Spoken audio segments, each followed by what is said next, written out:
Thank you very much for the invitation. I'm very glad to share some of my research interest and also some of my COP initiative today.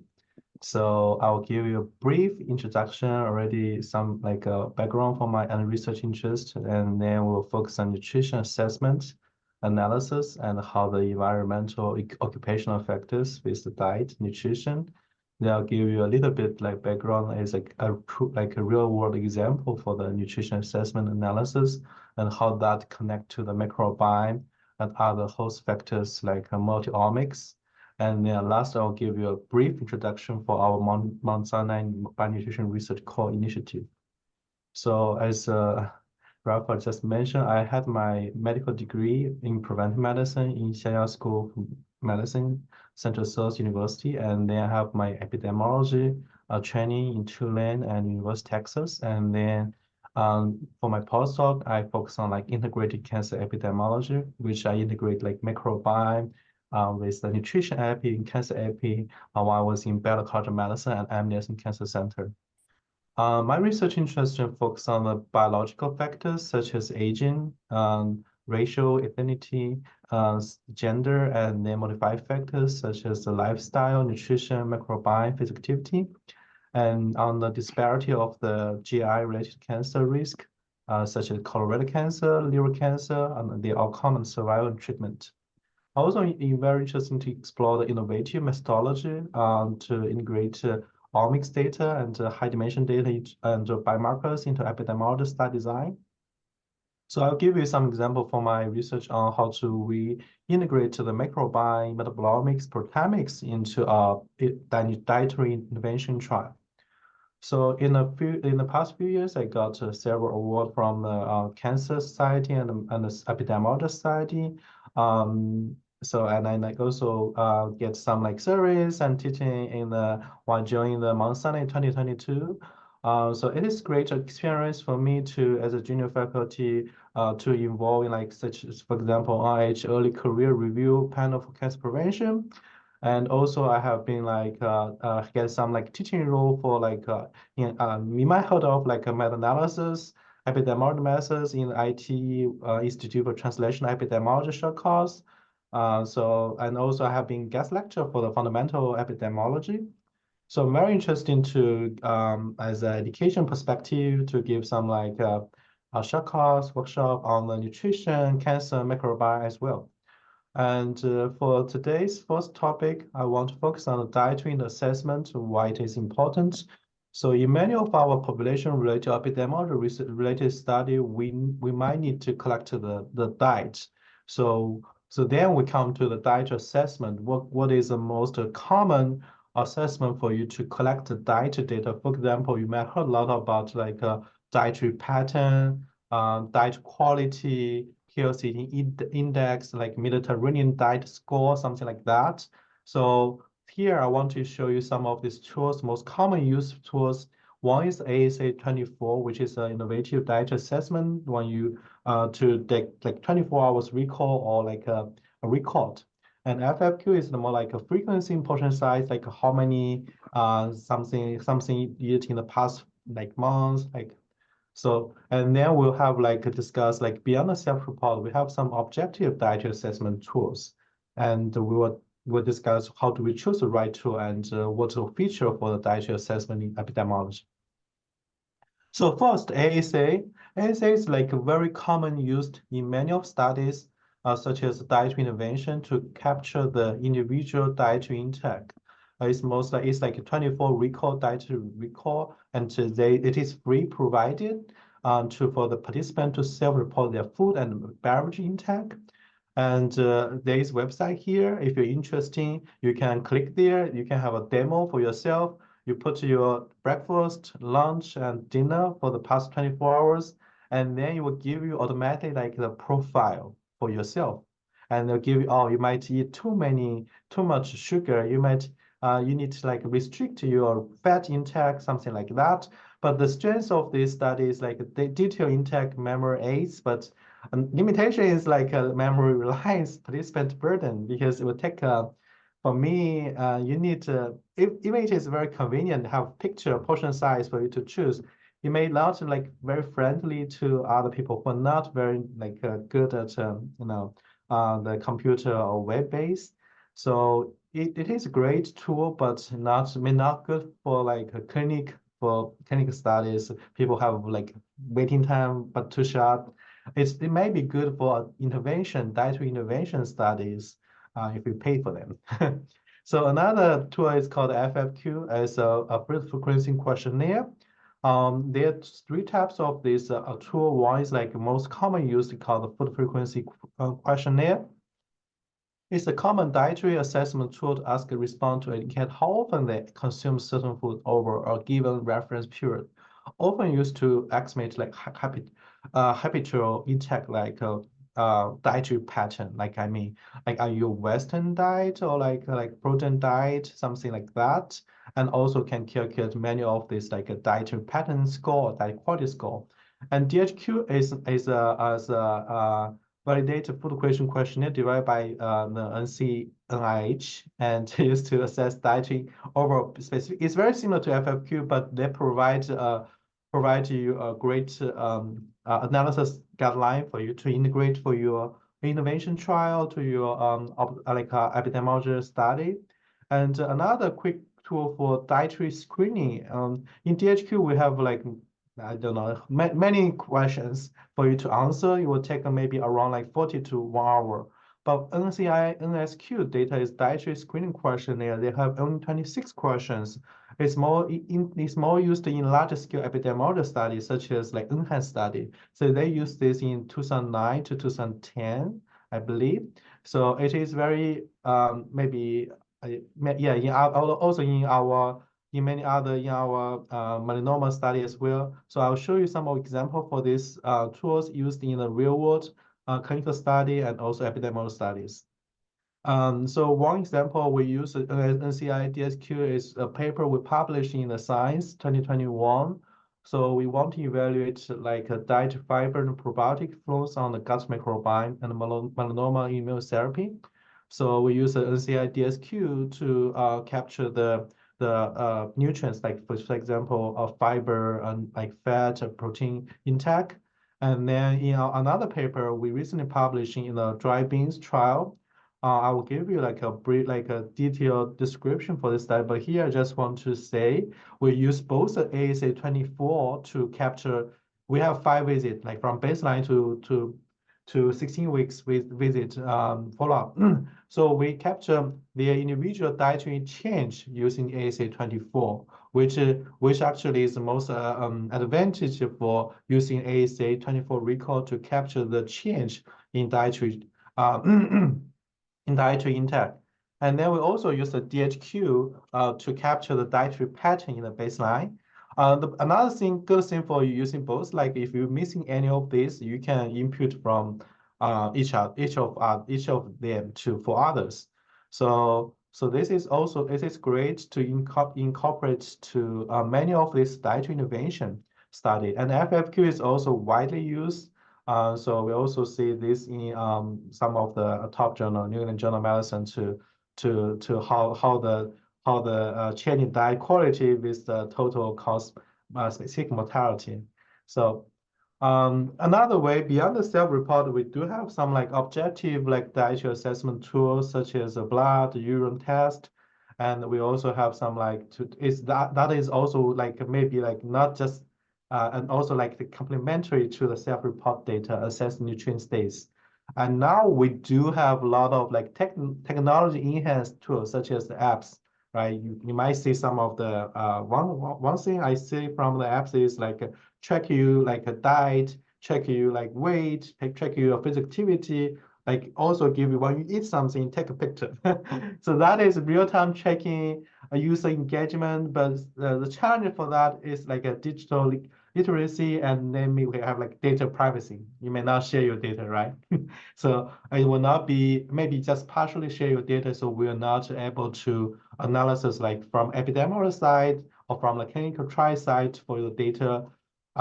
So yeah, so then we come to question, how do we choose the right tool? I just mentioned a little bit, depends on your study design, depends on your study goal. We may recommend different like kinds of dietary assessment tool for your study. For example, if your study is longitudinal, right, and you have large population, like population base, so we might recommend you for use the DSQ and also for ASA. So you can have a combination for your study, one frequent quick questionnaire and one like a 24 recall. But if you are like in a clinical study, you need like a real, it's challenging, and then you might develop some like tools like app with some like company to track their diet. So we do have some like collaborators and here GI department, division, they collaborate with some of these like one app I remember is called Light MD. So it will actually track your diet and provide the data to the research team. So the future of dietary assessment will be have emerging technology, methodology, as I mentioned. Each of these tools have their pro and cons, and we can integration like objective measures to self-report data. For example, for some of the alcohol intake, so we might rely some of the PET test to measure what they really alcohol intake, which is a challenge in many of the studies for if you use the Odyssey for alcohol.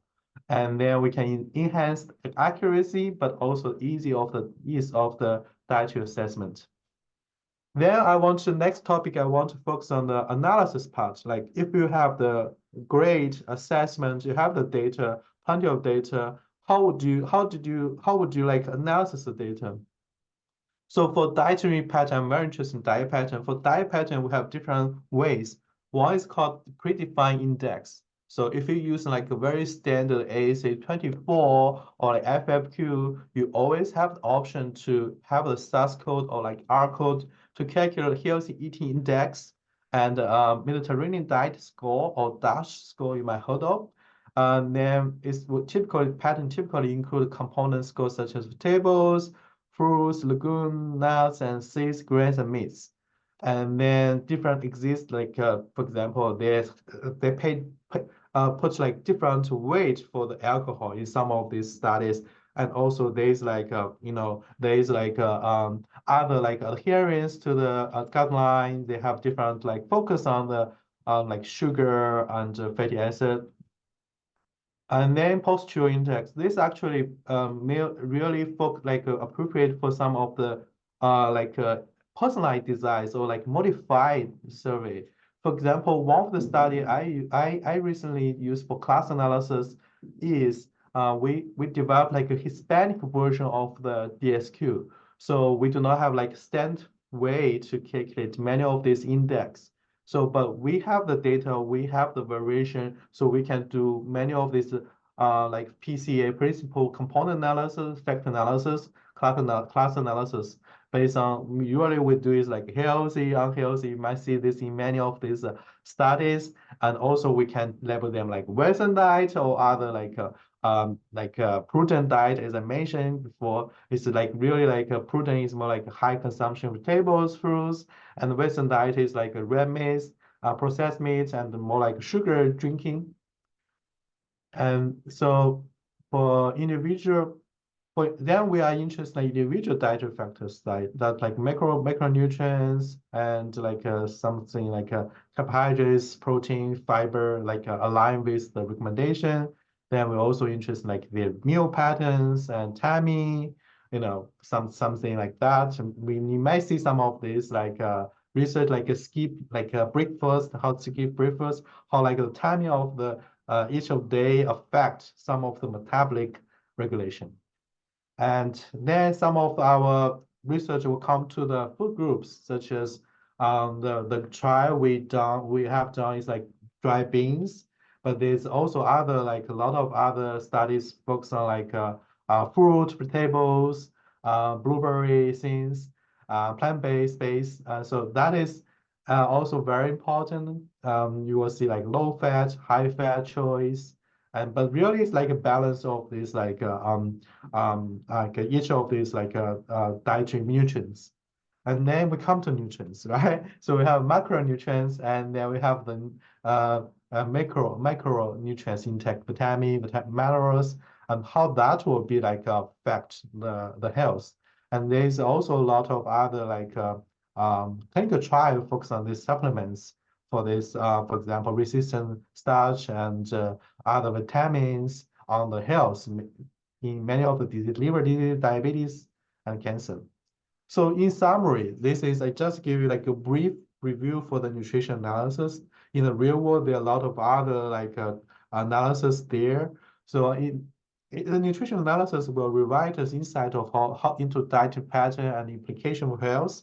So I'll give you an example for my study. We review like maybe like a plant-based like a diet is associated with a good outcome for the liver health. You also have identified potential nutrition deficiency and access and guide innovation for optimized diet for health and well-being. We have a lot of examples like this, like we know processed meat is not good. We know sometimes we found coffee is good for healthy. And so, yeah, then I want to give you like two very hot topic, popular topic you might see in the nutrition study. One is called controlled feeding trial. The definition is like study where research provide all food consumed by the participants, then assess the impact of specific dietary pattern health outcomes. And this is like total dietary control, all food or drink provided to participants. We have a standardization for each of the food serving size, and then we monitor. The advantage is we have high accuracy for assessing dietary intake. We have precise in control for nutrient composition. We elimination the self-reporting errors common in opposition studies. We do have some limitation for this feeding trial. Resource intensive, requires a lot of planning, potential funding. We have limited generability because we control the setting. And we have a short-term focus. It's just like a brief period due to the practical consistency. And then we identify the application identify the causal relationship between some of the nutrients. For example, when you find something like very important in your observational study, so then you can do a feeding trial, just each of these, where that will directly affect the treatment or affect to the some of the intermediate biomarkers you have. And this will form the basis for dietary guideline public health recommendation. It's more like implementation based diet, how the diet impact for the health. Another thing is called medically tailored meals. When I was in University of Texas, we have a course called culinary medicine. So one of the major components for this is called we will cook for the tailored meal for each of these patients, more like personalization for like people with diabetes, hypertension, and there will be like a great lot of collaboration between like a dietitian, physician, and some of even for like primary care provider. So we improve the patient outcome by change, adjust, adapt to the nutrients and the food they will eat. And then we'll enhance the quality of life, like a nutrient balanced meal, improve overall being. And this is cost effective, reduce the healthcare cost, and then for prevention perspective, this is help them to manage the disease well.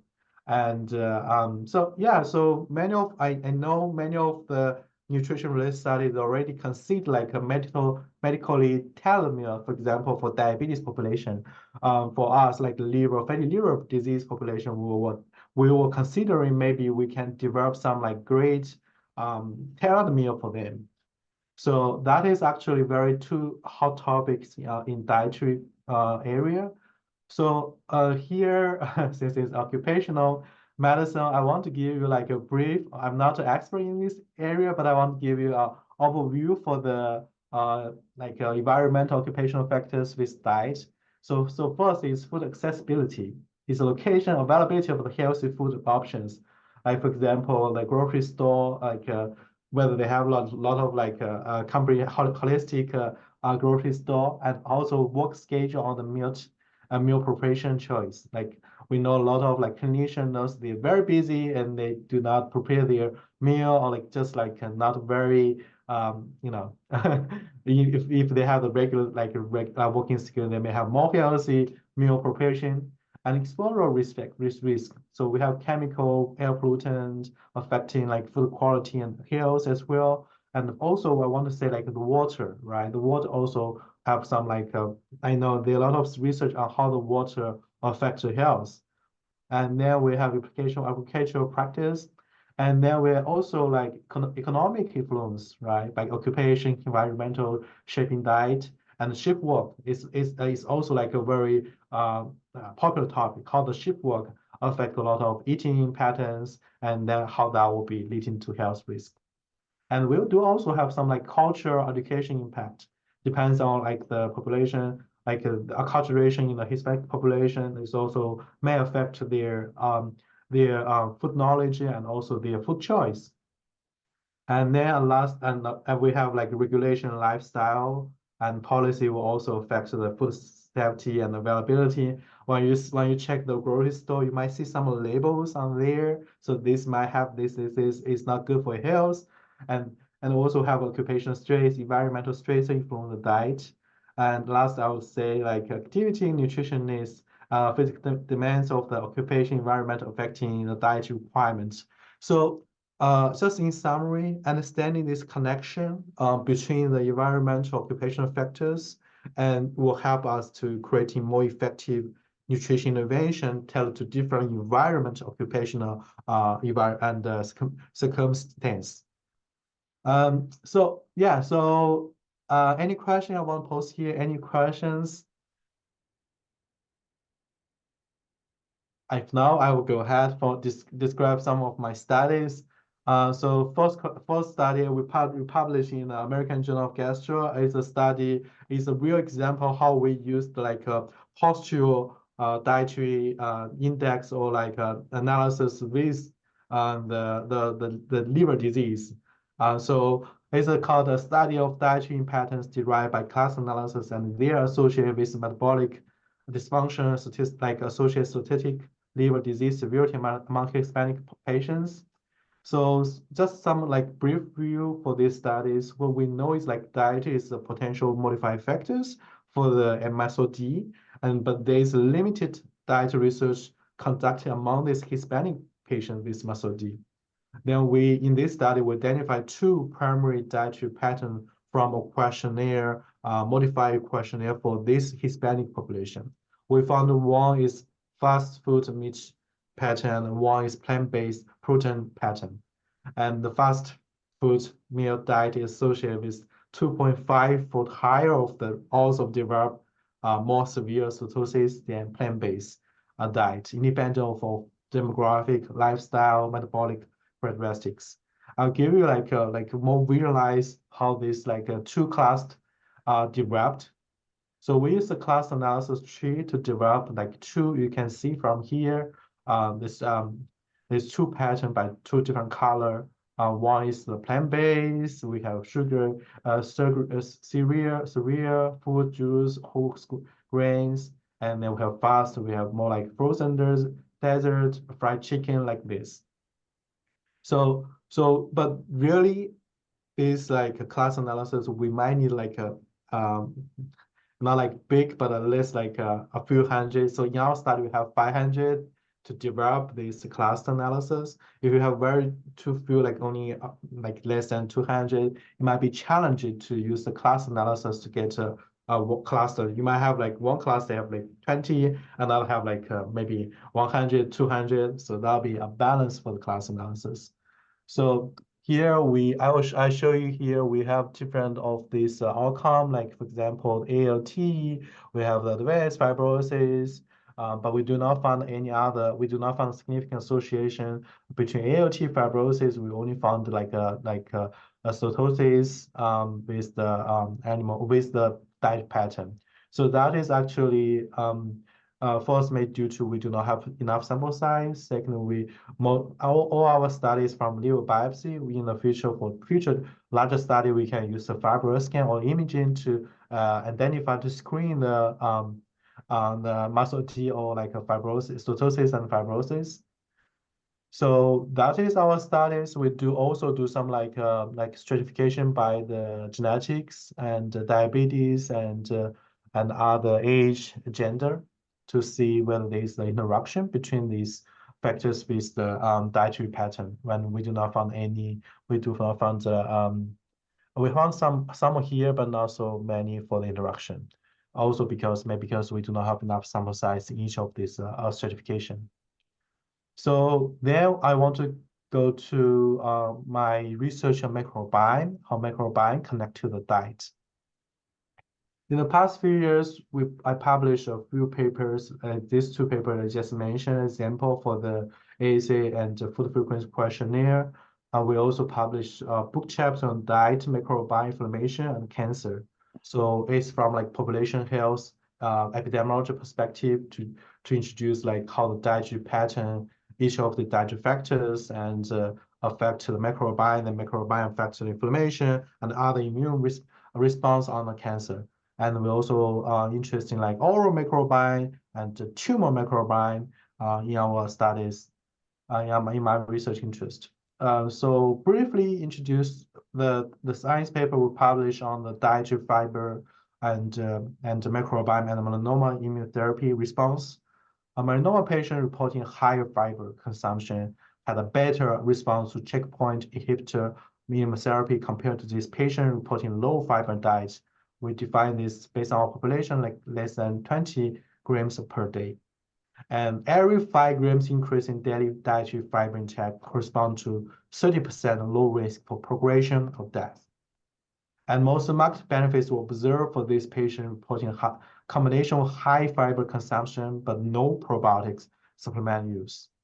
We do find some like fiber fermenting bacteria, like for example, Rhamnococculi, Faecalibacterium genus was higher in patients with high dietary intake and no probiotic use.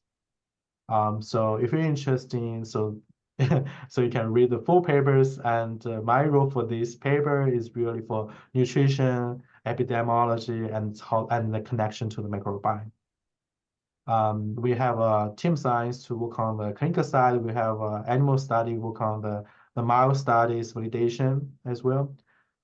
So here, this is like a dietary intervention study. I work with my postdoc mentor, Carrie Daniel, while I was at Anderson Cancer Center. So this is a true example how the dietary intervention, how diet factors connected with microbiome, change the microbiome, host like metabolomics and proteomics.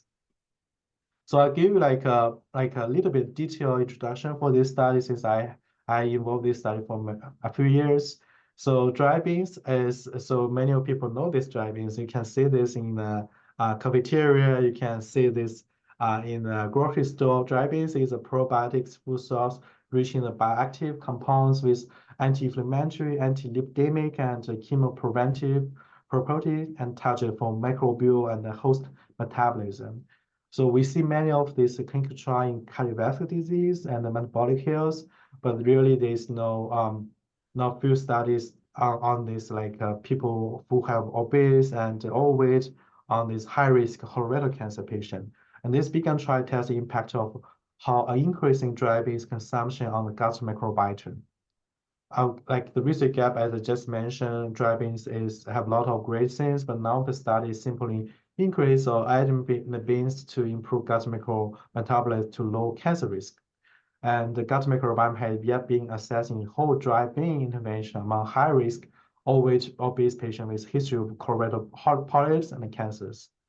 So a brief description for this design, we will have like a 4 weeks training, then we'll have a crossover, 2 weeks run up for the beans because we know it will not be like very easy for people to take directly for the beans. They may have some like other effect like gas, and then we designed this trial into crossover because it's a challenge to enroll a lot of patients. So the crossover actually can optimize the statistical power and also can capture the intro and interval variation for like using themselves as a control. And we follow up like 16 weeks, and we collect dietary habits from ASA 24. I just mentioned, and also like a DHQ dietary history questionnaire. And then we have all these label effects for 1 cup of these dry beans. You have at least 6 grams of the dietary fiber. And we collect the stool sample, blood sample, stool sample for the microbiome sequencing, and the blood sample for the omics, like metabolomics and proteomics, like profiling. And here is like detail of this study design, the running, enrollment, intervention, outcomes, assessment. So we also collect feasibility and other anthropometric measurement for this participants. And here is we approaching screen 240. And then in our final analysis, we have 48 include for the intent to treat analysis. In the method, we collect the stool, we use the both the 16S and also the metagenomic Shogun sequencing. And we use the clear for the cholesterol panel. For metabolomics, we use the untargeted metabolomic profiling. And for the proteomic profiling, we use the all-link target 16 inflammation panels. Then when we get this data, high dimension data, we integrate to the epidemiology. We use longitudinal analysis, clinics, generalized linear mixed model with a random intercept to analysis data to see the change. So I will briefly give you some of this result from these studies, but also the result published in Biomedicine. We have dietary change is not expected. We have total dietary fiber increase. We have a shift from intake from fats to carbohydrates and protein stable. We have an improvement in overall diet quality score. As I just mentioned, we calculate the healthy eating index as a diet indicator for the diet quality. We have a stability for the health metrics, no significant change in total energy intake, BMI, blood pressure, and waist circumference, and we have other rating consistent by ratings throughout the 8-week study. We do not find any significant change in the LDL, like HDL, which might be found or expected in other cardiovascular disease clinical trial. But since we have a short time, we do not see significant change in that biomarker. I just want to give you like a brief visualization of change for the microbiome. They increase during intervention and then they decrease after intervention. So this is very interesting finding, and I'll show you some of these analysis. So for the gut microbiome, so there are two composite index. One is called the alpha diversity, which like a Bayesian variation, like a Bayesian variation or like introversion. We see every significant enhanced microbiome diversity, and inverse Simpson index is one of the indicators for the alpha diversity. We also see some bacterial abundance change, such as decreasing in the rest of bacteria, streptococcus at 4 weeks. And then we see increase of Calibacterium. We know it's great related to the like fiber intake by end of 8 weeks. But then after post-intervention, all these like reverse regular diet without beans. So we can see the shift for the how diet affects the microbiome, right? So we also see some like metabolites change, like for example, the folic acid, and then after the intervention, they all like reverse back to their regular diet. So that just also show like how the diet intervention, how the like if you maintain healthy eating diet, healthy eating diet pattern will affect your microbiome and metabolic health. And in this, we show some of these like proteomic biomarkers, for example, FGF19 for the critical factor in the cell growth and differentiation. It's also very important in the liver health. And also we see some other like inflammation biomarkers change during our studies. So this is like a combination of the microbiome, multiomics and dietary intervention studies. So key findings, as I mentioned, we do identify some of like never-based influence beneficial microbiomes, metabolites, and biomarkers, FGF, like other trigonolin, and simply in dietary in addition to beans have potential therapeutic benefits. And then implication for diet, we might change our lifestyle or diet if we have some risk. But even now, without like people who are obese and overweight, they might need to pay attention to their diet pattern.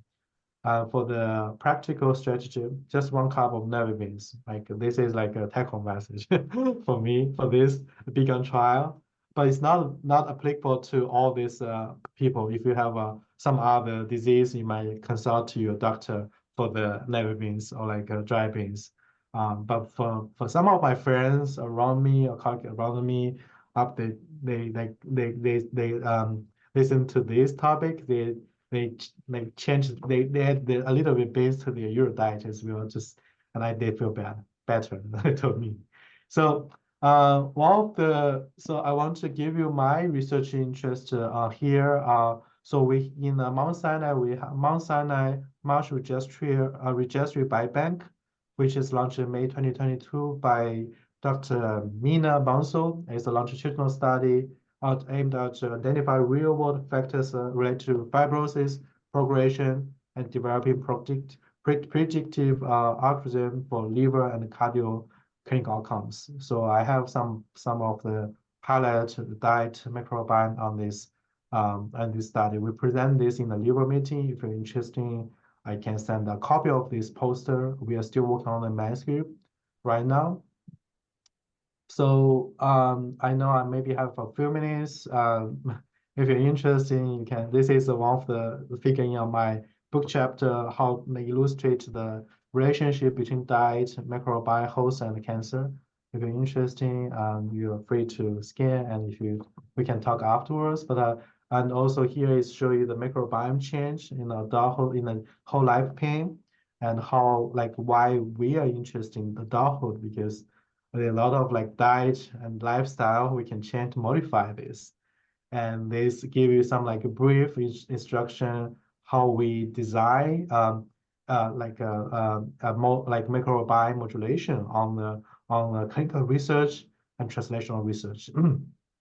So I want to have like a few minutes to talk about the core we developed. So considering all this research I just mentioned, we know nutrition is important. Well, we know nutrition is related to many of the microbiome host factors on the disease, no matter liver disease, cancer prevention, GI disease, or other disease. So that's the initial motivation for me to develop this Mount Sinai Bionutrition Research Core. Like I mentioned, we do not have a comprehensive nutrition support here in Mount Sinai. We have limited collaboration if someone wants to do some dietary assessments, if they have some data of FFQ to analysis, if they have like complex data related to other molecular biomarkers, they need also like an advanced data analysis and interpretation for the data. We have limited access to the advanced equipment facility. Like for example, how we design the feeding trial, a medical tailored meals, we need a kitchen, right? And we have insufficient support related to nutrition in the clinical trials. We do have a clinical nutrition here, and also the clinical nutrition. In our core, we integrate a clinical nutrition in our panel, so we can give some consulting for how to integrate to a clinical trial. We do not have enough nutrition education and training. So address this unmet need will help us to explain by establishing the by nutrition research called Mount Sinai will provide research with necessary resource, expertise, collaboration, opportunity to conduct high quality nutrition research, enhance patient care, and advance the understanding of the role of nutrition in health and disease, and driving innovative population health research. And one example why I want to give is bionutrition core service in MD Anderson Cancer Center. While I was in MD Anderson Cancer Center, my mentor, Carrie Daniel, is the bionutrition research core director. So I work as like a postdoc analysis to have them data clean analysis. And we built a lot of collaboration with the clinician, basic science. You can see many of the research we publish.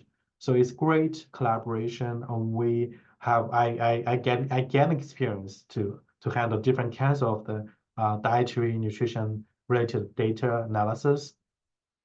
A potential Mount adopting similar bionutrition research core can bridge the gap and enhance our contribution to personalized nutrition and advanced human health. So the core service we provide is most of this, like I did this in my research, and I just show you my previous slides. We will help you to integrate the dietary assessment tool, depends on your study design, or provide a consultation on how do you incorporate nutrition in your study, and we will help you to design a dietary intervention, whether crossover is good, better, or like a regular randomized control trial is good. Two arms, one is like a treatment, one is like a control. And then data collection management, right? How do we best collect this data and do the implementation for the recall and for the food questionnaire, and we will provide you a statistical analysis plan. If your main interest is in nutrition, we can help you to prepare a statistical analysis plan. When we have the analysis, we can help you to interpret this data as well, and we'll help you to integrate for your grant. If you have our one other grant, we can help you to integrate to your grant and protocol development. And last but not least, we will have like some like seminar, webinar, or like some like a very hot topic. For example, like ultra processed food, and some like food as medicine, and as just mentioned, like medical tailored meals and feeding trials, something like that. And at significant, we will have this advanced personalized nutrition and sport nutrition related studies, and we can like fostering the multidisciplinary, interdisciplinary collaboration, and will improve. But very important things, we can improve the patient outcome. And we have some like of this plan. If you're interested, we'll come to discuss. We have some collaboration with medicine, translational, TCI, that public health, population health, and then we have external. We want to, like for example, I just mentioned food as medicine, other nonprofit like institution, we call for partners. And the timeline will be the year one, we'll set up like core facility and pilot studies, and year two expansion research activity, and year three will really integration for research funding into clinical practice and practice strategy, public health strategy. The future direction will expansion to global nutrition collaboration and develop a public health nutrition program. I know we in Mount Sinai now we have a dean for public health. So I think there'll be public health nutrition program can be great components for this new initiative for the public health program in Mount Sinai. And I would say we will continue to do our innovation for personalized nutrition, connect to all these like molecular biomarkers, microbiome, multiomics, and how we, like I say, how to objectively to measure this nutrition. And we want to secure the fundings in our initiative, and we have a strategy plan, and we have other like websites. We will have some like collaboration talk and to attract attention on this. And yeah, so we'll have a plan for sustainability. And so okay, so I think time is up. I want to allow some time for you for questions. In summary, today I'll discuss about dietary assessment, FFQ24 recall, DSQ, DHQ, and other technology enhanced tools. For nutrition analysis, I mentioned dietary pattern from like predefined and postural defined index. I mentioned dietary factors, food groups, and nutrients, all this like a potential for clinical dietary intervention. I just like discuss like control feeding trial and medical tailored meals. And for the Association for Environmental Occupational Factors, I mentioned a few lists of this explore risk and other cultural education impact. All this is very important from an environmental occupational perspective. And I also give like two examples for my research on the diet microbiome and host factors and how they affect the disease. One is the dietary pattern with the muscle D severity. One is like how the never beans, like remember 1 cup of never beans have like 16 grams of fibers and be good for your health. But before you do that, just consult you if you have any, consult your doctor. And then we have just briefly discussed the Mount Sinai Bionutrition Research Core Initiative. So I want to conclude here, end here, and for any questions, I'm very glad to discuss.